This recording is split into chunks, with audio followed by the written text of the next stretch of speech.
In a world where appearances too often define worth, one man's quiet strength reshaped an entire conversation. This is the story of a black Marine veteran, a dismissed appointment, and the powerful ripple that followed. Welcome to True Echo, where real stories echo louder than fiction. It was a little past 2 p.m. when Elijah Ransom pulled into the parking lot of Westlake European Motors in Thousand Oaks, California. The sky was cloudless, a sharp and brilliant blue, the kind of sky that dared you to have a bad day. He parked his black F-150 in the far corner. The truck looked worn but not broken, like the man who stepped out of it. Elijah didn't dress for impressions. His boots were weathered, jeans faded, hoodie stretched from years of use. There were still flecks of desert dust in the truck's wheel wells, remnants of his last deployment. But today, it wasn't about appearances. It was about love. A gesture. A surprise. His wife Jada had once smiled at a snow-white Maserati Gran Turismo in a magazine ad and said softly, "She's beautiful." Elijah never forgot it. He made an appointment with a salesman named Lucas. The plan was simple: pay in full, get the car delivered home by 5 p.m. with a ribbon on top. No anniversary, no occasion, just because she deserved it. He was halfway across the lot, quiet confidence in every step, when two security guards stepped into his path. One tall and stiff, the other built like a bouncer. Neither wore a welcoming smile. "Sir," the taller one said, stepping in front of him. "This dealership's private. Appointment only." Elijah pulled out his phone, already prepared. "I've got one. 2:15, with Lucas." The shorter guard didn't even look at the screen. "We've had people try that line before. You'll need to leave the property." Elijah kept his voice calm. "You're making a mistake. I've got the email right here." He held up the screen again. They didn't flinch. "We'll call the police if we have to," the tall one said. It wasn't about policies. It was about perception. Elijah could feel it, the way their eyes scanned him like he was trespassing, not shopping. He clenched his jaw but didn't raise his voice. Marines didn't waste emotion where it wouldn't land. "I'll go," he said evenly. "Tell Lucas he lost a sale." He turned and walked back to his truck. Sat for a long moment, hands on the wheel. Then he picked up his phone and dialed a number he hadn't used in months. "Derek," he said. "I need a favor." The voice on the other end didn't hesitate. "Where are you?" Elijah gave him the dealership name. "Westlake European Motors." "Just a dealership?" Derek asked. Just a moment. Someone thought they understood me from the outside. Derek's voice was steady. "I'll be there in 20. Bringing the guys." Elijah hung up and stared at his own reflection in the rearview mirror. His face was lined with more than age, it held stories. Firefights. Brothers lost. Years of silence. But today, he wasn't fighting for a country. He was fighting for dignity. By 2:33 p.m., a black Escalade pulled into the lot. Out stepped Derek Fallon, Braden Knox, Alonzo Marr, and Sterling Vance. 4 Navy SEALs. Retired, but never inactive. They were built for missions, and when they moved, even the wind adjusted. No words were needed. Elijah stepped out of the truck. "Let's keep it clean," he said. "No noise. No threats. I just want them to understand who they turned away." The guards were nowhere to be seen as the 5 men walked through the glass doors. Inside, Lucas glanced up from his tablet, expecting another casual walk-in. "I had a 2:15, Elijah said flatly. "You Lucas?" Lucas blinked. "Mr. Ransom. I'm sorry. No one told me." "I was here," Elijah said. "Your guard sent me off the lot." Derek scanned the polished floors and marble counters. "Is that how you do business? Profile your clients in the parking lot?" Lucas's face paled. I'll get the manager. The sales director, Darren Kay, came out in a crisp suit and a plastic smile. Gentlemen, what seems to be the problem? Elijah stayed cool. Your guards wouldn't even check my name. Just said I didn't belong.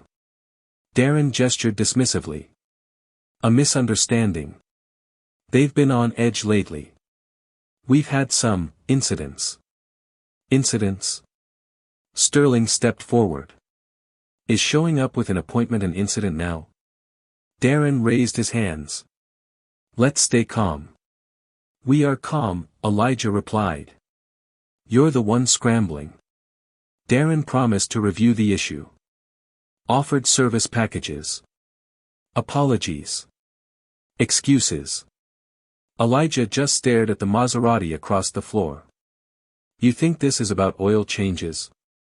Braden leaned in. We can leave right now. Call someone who gets it. Elijah nodded. We're done here. The men turned and walked out of the dealership in silence, but that silence echoed louder than any shouting match could have. Elijah didn't glance back. He didn't need to. He knew eyes were on them, confused, curious, even ashamed. But what mattered wasn't the stares. It was the message, you don't get to decide who belongs. Back in the truck, Elijah rested his hands in his lap. His pulse had slowed, but something in his chest still burned. I didn't want to call you guys for this, he said quietly. Derek leaned against the door. We didn't come for the dealership. We came for you. That hit Elijah harder than anything the guards had said. A man could get used to being alone. He could even convince himself that silence was strength. But this, brotherhood without a uniform, loyalty without a chain of command, this was something different. Sterling spoke from the back seat. You handled it right. You didn't go off. You stood tall. That's what scared them. Elijah glanced at him. Scared them? Sterling nodded. They're used to loud. Angry. Easy to dismiss. But when you come in steady. Calm. That shakes them. They don't know what to do with that. Alonzo pulled out his phone. I've got a buddy. Owns a private dealership in Santa Monica. Family run. No gatekeepers. He paused. You want to take a drive? Elijah looked at the rearview mirror, at the glass building where he'd been dismissed without a second glance. Then he turned the key. Let's go. But before they pulled out, Derek made one more call. The line rang once. Twice. Then a sharp voice picked up. Colonel Winters. It's Fallon, Derek said. We've got a situation. Thousand Oaks. A place called Westlake European Motors. There was a pause. Typing. Then, who's involved? Elijah Ransom. Another pause. Shorter. Understood. Give me 20 minutes. Derek hung up. The others didn't need to ask what that meant. They'd all served under Winters. She wasn't flashy. She wasn't loud. But when she moved, things happened. The drive to Santa Monica took just under an hour. The sun had started dipping, casting long shadows across the freeway. No one said much. There wasn't a need. When they arrived, Alonzo pointed toward a modest glass-front building tucked between a surf shop and a vegan cafe. The sign above read Monarch Motor House in brushed silver letters. Inside, the place looked nothing like Westlake. No marble counters. No cold stairs. Just cars, beautiful, expensive cars, but placed like art, not power statements. The man behind the front desk stood up as they entered. He looked to be in his late 50s, sleeves rolled up, grease on his hands. He smiled with his eyes. Elijah Ransom, he said warmly. Heard a lot about you. Elijah blinked. From who? Alonzo called. Said you were looking for something special. And I figured you must be someone worth knowing. He extended a calloused hand. Gabe Navarro. Used to be Army mechanics. Never made SEAL, but I can hang. They shook hands. Elijah chuckled for the first time all day. I've got just the thing, Gabe said, motioning for them to follow. They passed Teslas, Bentleys, and one custom Aston Martin before stopping in front of a spotlighted Maserati. Snow white. Red leather interior. Identical to the one in Thousand Oaks. She's yours, Gabe said. If you still want her. Elijah looked at the car. Then at the men who stood behind him like shadows that wouldn't leave. You sure this isn't charity? Nope. You pay what we discussed. We deliver it by 5. Ribbon included. Elijah hesitated. Why help me? Gabe's voice softened. Because someone helped me once. And because your story's not just yours. It's everyone's. He handed Elijah a sleek folder. Inside was the purchase agreement, already prepped. No hidden fees. No extras. Only one condition, tell her the truth, Gabe said. Tell her the story. Because it matters. Elijah signed. While Elijah was finalizing the purchase in Santa Monica, a quiet storm was already brewing back in Thousand Oaks. Colonel Rebecca Winters didn't waste time. She didn't believe in grand entrances, only in decisive outcomes. The moment she hung up with Derek, she tapped into her old network, people who still answered when she called, not because of rank, but because of reputation. Within the hour, Westlake European Motors had become a blip on the radar of someone far above their pay grade. By 4:15 p.m., the regional director of Westlake's parent company received a flagged report, former Marine, confirmed appointment, refused entry. Escalation potential, high. The phrasing was clinical. But the subtext? Alarming. By 4:30, the dealership's owner was on the phone with Darren K. What the hell happened over there? The voice barked. Darren, pale and stumbling over his words, tried to smooth it over. It was a misunderstanding. Security. You're the floor manager, Darren. The buck stops with you. And this time, silence couldn't save him. As the sun dipped below the hills, a black Suburban pulled into the dealership's fire lane. No plates. Tinted windows. No hesitation. Out stepped Colonel Rebecca Winters.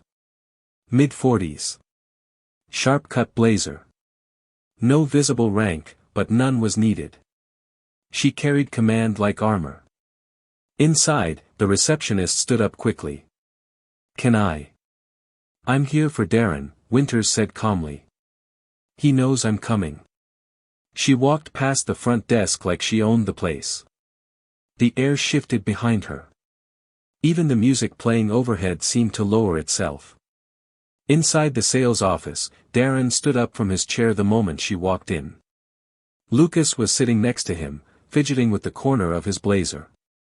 You're Colonel Winters, Darren said, awkwardly extending a hand. She didn't take it. I'm not here for introductions. Darren's smile cracked. I spoke to the man, she continued. And I've known him longer than you've had this job.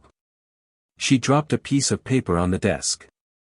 It was a printed copy of Elijah's appointment confirmation email. Highlighted. Time-stamped. He came to spend money. He left humiliated. You tell me what part of that is acceptable. We've already addressed it, Darren said. The guards are being reviewed. It's not just about the guards, Winters snapped. It's about the culture you built. Or the one you allowed. Lucas opened his mouth. He didn't look like someone who'd be buying a Maserati. And that, right there, was the sentence that would end both their careers. Winters didn't even blink. Exactly. She straightened, her voice like ice. Here's what's going to happen. You're going to issue a public apology. Not a vague press release. A real one, with names. You're going to review your access policies, overhaul your training, and those guards. Fired. Today. Darren stammered. You don't have the authority to. I don't, she cut in. But I know 5 people who sit on your dealership's board. One of them is my sister. She turned and walked out. Lucas sank back into his chair. Darren didn't move. The paper with Elijah's appointment confirmation lay untouched on the desk. Back in Santa Monica, the Maserati was being gently loaded onto a flatbed truck. Gabe handed Elijah a crisp envelope with nothing but a handwritten note inside. Some things can't be fixed. But they can be answered. GN. Elijah smiled quietly. He didn't want revenge. He wanted resolution. And sometimes, resolution didn't come in shouting matches or lawsuits. Sometimes, it came in truth, and the refusal to let silence win. He picked up his phone. Jada was calling. Hey, she said, her voice bright and unaware. You still out? Elijah glanced at the Maserati pulling away, headed straight for their home. Yeah, he said, smiling faintly. But I'll be home soon. Back at the house in Thousand Oaks, Jada had no idea what was heading up their driveway. She was finishing up her last work call of the day when she heard the hum of the flatbed truck outside. Confused, she peered out the front window and saw the snow-white Maserati being unloaded with care. A bright red ribbon gleamed against the windshield. Her heart stuttered. She stepped outside, barefoot on the porch, one hand still holding her phone. The driver nodded politely and handed her a small envelope. Inside was a card that simply read. For no reason but love. E. Tears welled instantly. When Elijah finally pulled into the driveway minutes later, Jada was sitting on the steps with both hands covering her mouth. She looked at him like he was a miracle. Elijah, she whispered. You didn't. He walked over slowly. Happy Tuesday, he said, offering a crooked grin.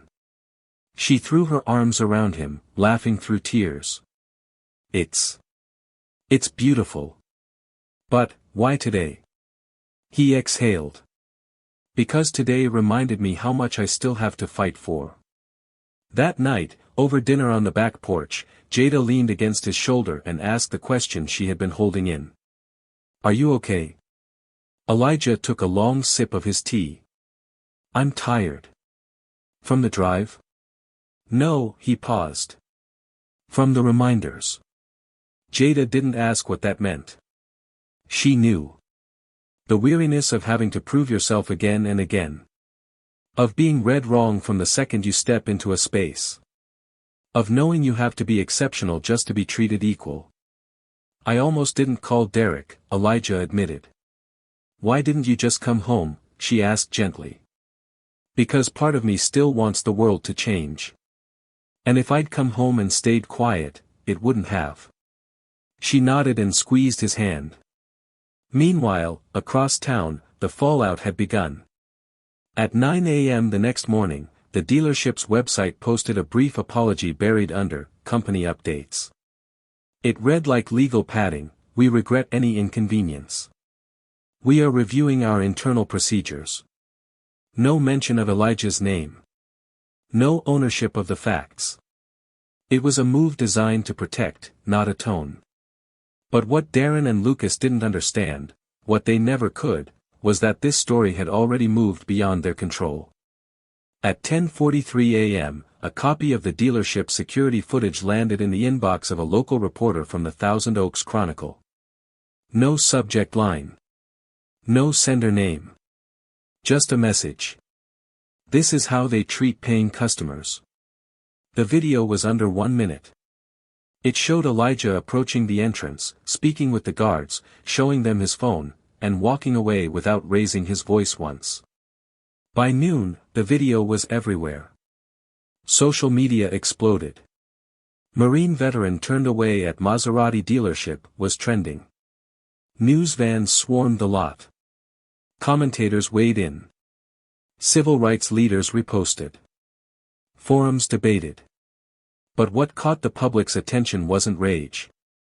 It was restraint. Elijah's composure. The way he stood there, dignified, unshaken, and quietly dismissed. It struck a nerve. One retired judge in Sacramento reposted the video with a caption that read, "Dignity under pressure reveals the truth about power." By Thursday morning, the name Elijah Ransom was known far beyond California. By Thursday afternoon, Westlake European Motors was in crisis mode. At their Dallas headquarters, the CEO of the dealership chain, a tall man with a polished voice and increasingly sleepless eyes, called an emergency board meeting. "This is no longer a PR issue," he opened with, his tone stripped of any corporate varnish. "This is a company reckoning." 3 senior executives were dispatched to California immediately. They didn't come to talk. They came to clean house. When they arrived at the Thousand Oaks dealership, they didn't smile or shake hands.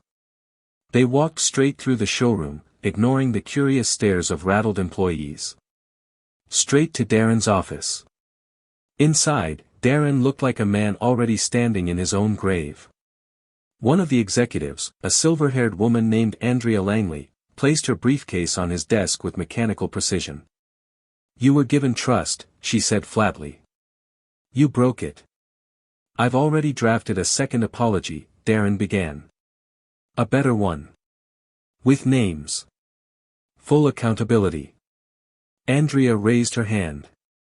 "You're done." He blinked. "Wait, please. At least let me." Another executive spoke, his voice like a gavel. "We saw the footage. We saw the internal chat logs. This isn't a misunderstanding. It's a culture." Across the room, Lucas stood slowly from his chair. "What about me?" "You'll remain on payroll," Andrea replied. "But expect a full review. Starting today."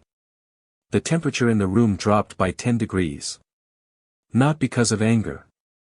Because now, the company's reputation was on the line. Their investors. Their celebrity clients. None of them liked heat. By the end of the day, the dealership's front signage had been covered with black tarp. Their website's "Our Team" page was quietly taken offline. Back at Elijah's home, the Maserati now sat in the driveway like any other car. The ribbon had been folded and placed in a keepsake box by Jada. She had cried when she saw it, not just for the car, but for what it took to bring it home. That evening, as they sat under the backyard string lights, Jada turned to him and asked gently, "You regret not staying silent?" Elijah shook his head. "I regret not asking sooner. How many people went through the same thing and didn't have the chance to say anything?" Later that night, Elijah received a phone call from an unfamiliar number. He answered warily. "This is Reverend Miles Owens," the voice said warmly. "I run a community center in East Pasadena. We help returning vets. You've inspired a lot of them this week." Elijah was quiet. "I'm not calling to intrude on your peace," the Reverend continued. "But if you ever wanted to speak to our guys, the door's open." "I'll think about it," Elijah said. "You're not just a man in a video," Owens replied. "You're a mirror. And they're finally seeing themselves." Elijah hung up slowly, his mind racing, not with anger, but with purpose. Elijah didn't sleep much that night. Not because of anxiety, but because something had shifted. The fire he'd buried beneath discipline, beneath years of silence and endurance, was now burning with clarity. He hadn't just stood still in front of that dealership. He'd sparked something. The next morning, he drove out to the East Pasadena Community Center. No cameras. No media. Just folding chairs and a circle of veterans, young and old, broken in body but sharp in spirit. He didn't open with his own story. He listened. To the 23-year-old who said he got turned down from a job because he didn't look trustworthy. To the middle-aged father who was followed through a store while shopping with his daughter. To the man who whispered, I used to think silence was safe. But it's just heavy. Finally, Elijah leaned forward. You're right. Silence isn't safety. It just piles on until it feels normal. But it's not. A beat of quiet passed. But this one was different. Not empty. Not awkward. It held weight. Afterward, as he walked toward his truck, a teenager jogged up behind him. Mr. Ransom. Elijah turned. You think someone like me could ever make it? Marines, I mean. Elijah looked him over, skinny, nervous, but eyes lit with something unshakable. You show up. You do the work. And you never let someone else tell you who you are. The boy smiled and nodded, walking back toward the center with his shoulders squared. Back in Thousand Oaks, the dealership reopened under tight-lipped silence. Darren was gone. The guards were gone. Andrea Langley remained on site for a week, overseeing restructuring. Customer access policies were rewritten. Internal audits were mandated. But something even quieter had begun, something that reached farther than PR statements. A high school civics teacher in Ventura used Elijah's story in a class debate on systemic bias. A corporate consultant in San Diego cited it in a DEI workshop. A luxury dealership in Tucson rewrote its intake protocol after watching the now famous footage. Elijah never chased headlines. But now, they followed him. 1 week after the incident, a second car rolled out of Monarch Motor House, this time to a young single mother in Oxnard named Kendra Bryant. Elijah had quietly arranged the purchase. She had been taking 3 buses to get to her EMT shifts. She never met him. All she received was a message with the keys. From someone who believes in paying it forward. At home, Elijah watched the neighbor's kids press fingerprints on the Maserati as they giggled in the driveway. He didn't mind. The car wasn't a trophy. It was part of life now. A symbol not of wealth, but of truth. One night, Jada handed him an envelope. Inside was a photo from his final deployment. He was in uniform. She stood beside him, scared, proud. She had scribbled a note in the corner. You didn't fight for the car. You fought for every kid who walks into a showroom after you and doesn't get questioned. He stared at it for a long time. She leaned in and whispered, this wasn't just about us. She was right. Because the story didn't fade. It evolved. Quietly. Dealerships reevaluated. Employees resigned. Policies changed. People who once felt invisible saw themselves in Elijah's silence, and in his steady refusal to be moved. On a quiet Saturday night, Elijah and his old team, Derek, Braden, Alonzo, Sterling, gathered in his backyard. Grilled meat. Cold drinks. Shared memories. At one point, Sterling raised his glass and said, "Crazy how a regular day turns into something bigger." Elijah shrugged. "I didn't plan it. I just didn't want to walk away feeling small." "You didn't," Derek said. "You walked away and built something bigger than pride." They clinked glasses. 5 hands meeting in a circle of scars, laughter, and history. As the fire pit crackled, Elijah sat back, not angry, not bitter, just steady. Because the truth is, people watch. Even when you don't realize it. Even when you're just trying to make it through the day. People watch. And when they see someone answer injustice with composure, dignity, and strength, it changes them. Sometimes the most radical thing you can do is stay calm in a world that demands noise. To walk away, and still be remembered. So if you're watching this and you've ever felt invisible, dismissed, or underestimated, remember Elijah Ransom. Not because he shouted. But because he stood still, and let the truth speak for itself. Sometimes, the most powerful change begins not with outrage, but with quiet courage. Elijah Ransom didn't raise his voice.